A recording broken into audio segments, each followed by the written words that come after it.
और ना ही इसे हम नष्ट कर सकते हैं। इसे सिर्फ और सिर्फ हम एक रूप से दूसरे रूप में क्या कर सकते हैं, बदल सकते हैं।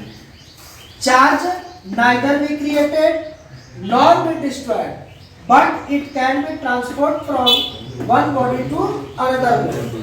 अर्थात आवेश ना ही हम इसको बना सकते हैं और ना ही हम इसे नष्ट कर सकते हैं। इसलिए आवेश क्या है, हमारा संरक्षित है। जैसे कि मान लीजिए कि ठंडा के दिनों में ये हमारा हाथ है, ठीक है, ये हम दोनों देख रहे हैं, हाथ पे हमारा तली है। अब इसमें क्या कर सकते हैं कि जब हम इसको फ्रिक्शन करेंगे, जब घर्षण करेंगे दोनों हाथों को, इस प्रकार से जब हम रगड़ेंगे तो यहाँ देखते हैं कि हमारा हीट उत्पन्न होता है, उष्मा उत्पन्न होता है। यह क्यों होता है, क्योंकि ये चार्ज हो जाते हैं, आवेशित हो जाते हैं, ठीक है।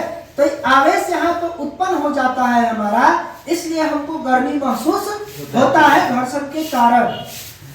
यही गुण हम कल आपको बताए थे कि प्लास्टिक का कंघी ले लीजिए और सूखा बाल ले लीजिए। जब प्लास्टिक के कंघी और सूखा बाल को एक दूसरे से घर्षण करेंगे, पास में रखेंगे, तो यह क्या करेगा, एक दूसरे को आकर्षित करेगा, ठीक है।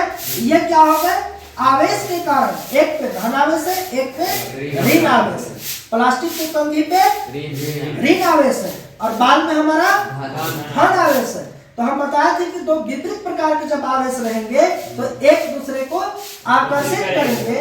तो बाल और कंघी को जब हम पास में लाएंगे, सूखा बाल का और कंघी को, तब दोनों एक दूसरे को आकर्षित करेंगे, क्योंकि बाल हल्का है इसलिए आकर्षित कर लेता है।